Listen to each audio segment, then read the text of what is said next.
African Diaspora News family. My name is Renito Morema, and I am your host right here on the African Diaspora News channel. I'm reporting live from Johannesburg, South Africa. Solidarity Movement operational head Werner Human says that they've never said they were state-sponsored land grabs, and he further said they have never said there is a white genocide. I hope. For those who don't know Solidarity Movement, it is a South African trade union that negotiates on behalf of its members, mostly white Afrikaners, and attempt to protect workers' rights. They have worked closely with AfriForum, the Afrikaner group that claimed white genocide. Solidarity Movement CEO even traveled with AfriForum leaders to Washington, D.C. to peddle these white genocide lies. They knew the entire basis of their trip to Washington, D.C. It was to ask Trump to sanction every black South African political leader for their hand or for their role in the so-called white genocide. Why is he acting like he doesn't know anything when the chicken have come home to roost? Since the Hawks intelligence have opened high treason investigations against AfriForum and this Solidarity Movement, now they are backpedaling. Check out this clip. This past 3 months, we've seen claims that have been made against us that we have said that we've not have said. One of the claims that has been foisted upon us and foisted onto the public is that we are saying that there are state-sponsored land grabs occurring in the country, which we've never said. There has been foisted upon the public the position that we say there's a white genocide taking place in the country, which we've never said, and it's been peddled along and accepted. There has been various findings by the press ombudsman against certain media houses, and I can name them for you. There's a whole list. You can turn from that. So what's my own view? I'm saying is that we have a country here, we have a government here that are creating circumstances which is bad for the country. Those are the policies that it's adopted, and they, in the public, they would say these things are for redress and for transformation, and that means that you cannot criticize those things. As soon as you criticize government's attempts of transformation, which they use, and the president said it again earlier this day, and so did the minister, they say these are attempts for transformation, but when we say our focus is not the intention of policies, but the outcomes of policies. And we say that is the point that needs attention. So first of all, we did not say those things that you've foisted upon us, but we did say, and we are saying, there are land grabs across the country, but that's not the main point of contention that we are offering here. We are saying we differ with government, we have a different view, and we have a different view of solutions, and we want to work together with that. But just to throw these things out, and we don't think that is constructive. And just directly to your question in relation to the 49 people, they are the ones that made the decision. I cannot go on and say, this is what I think that they say, this is what I believe they would have considered. I'm saying this is the reality of what is happening in the country. So this Solidarity Movement guy says they disagree with some of the government's policies and they have proposed solutions to these disagreements, but they couldn't tell the government straight to their faces. They had to travel or fly to Washington, D.C. to voice out their concerns and embarrass us. He says he can name the media houses that were peddling these white genocide lies. Why didn't he? Why is he shifting the blame on media houses for peddling the lies they have orchestrated? Okay, even if you don't claim the white genocide propaganda, the fact that your AfriForum friends, the leaders in your solidarity group, went on a world tour to peddle these lies, and you're silent about it. Your silence means you were endorsing these lies.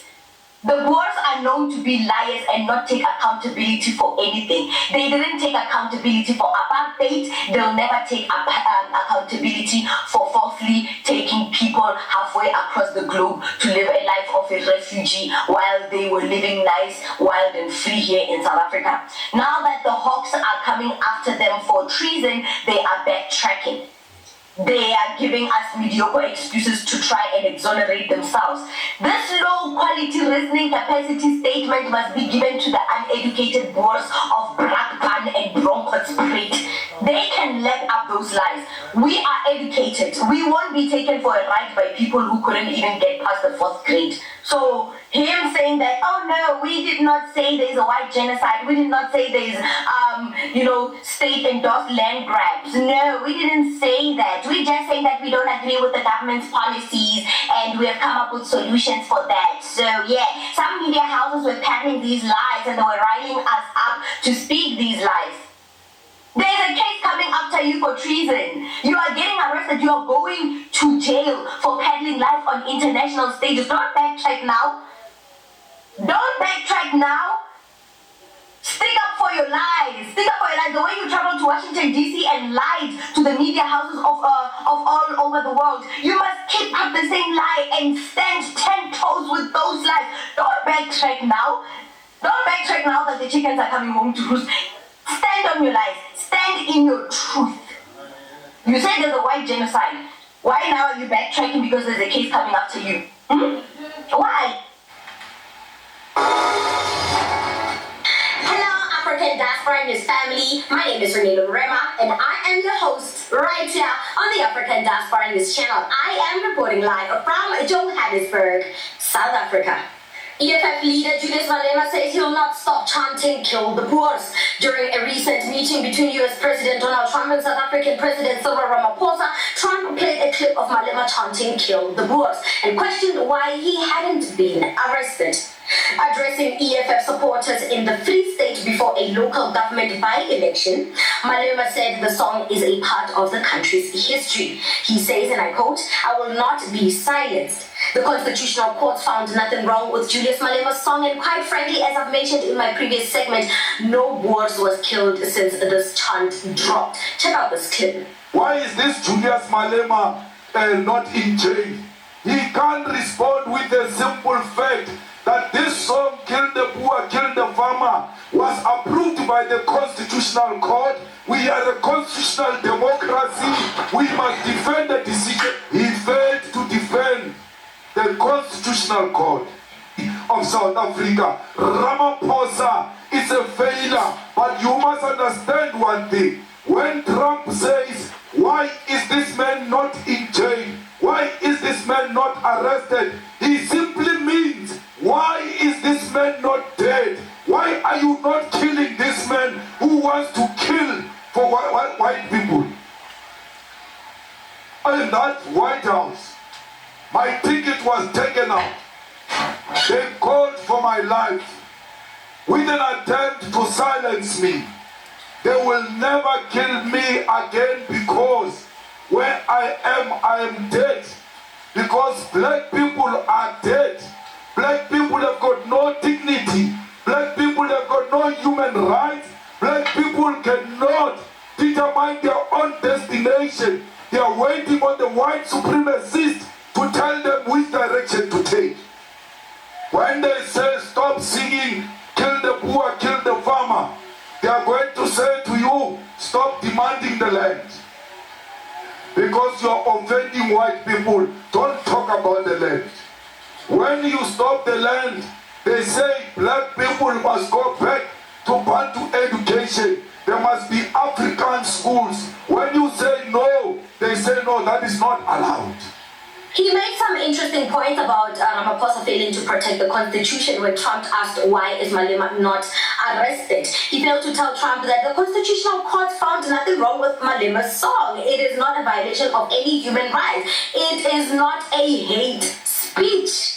That's what he should have simply said. And if Donald Trump tried to question the Constitutional Court, then Ramaphosa at that moment should have told Trump that, hey, the South African sovereignty, the sovereignty is none of your business. Our sovereignty is none of your business. South Africa is not a province or a subsidiary of the United States. You have no right into our business. South Africa has the right to its sovereignty. That should have been the ultimate answer. It would have exposed Donald Trump for the bully that he is right there. And it would have proven a point to so many people in the world that Donald Trump is trying to meddle in other countries' business to assert their dominance.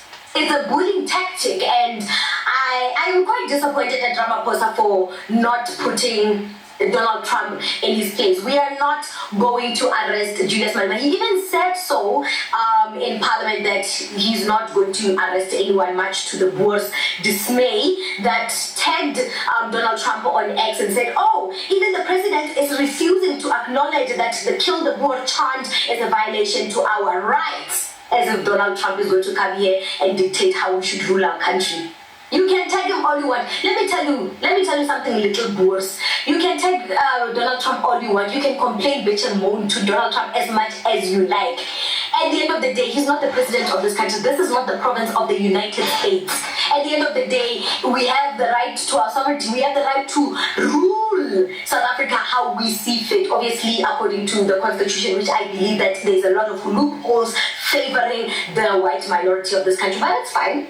But it's fine. Tagging Donald Trump is not going to help anything. He's not your knight in shining armor. He's not going to do anything. Matter of fact, these 4 years must just fly by very fast so that when it's over and that white person in the White House, that orange person in the White House finishes his term, then we will see. Then it's just us. It's just us and the world. We will see if they're still going to continue with this energy, because I feel like the Trump administration with their racist rhetoric enabled white supremacists and closeted racists across the world to rise and disrespect us. These people are taking us for granted. We forgave them, did not hold them accountable, did not hold them accountable for apartheid, and now they turn around. They turn around and take advantage of our kindness. No, the Netherlands must come collect its people. They have overstayed their visit. And I saw that the Netherlands, the Dutch Parliament was saying that there's a white genocide in South Africa, and they will go on a world tour to speak for their fellow people. While you're on a world tour speaking for your fellow people as the Dutch Parliament, please also come to South Africa and collect them.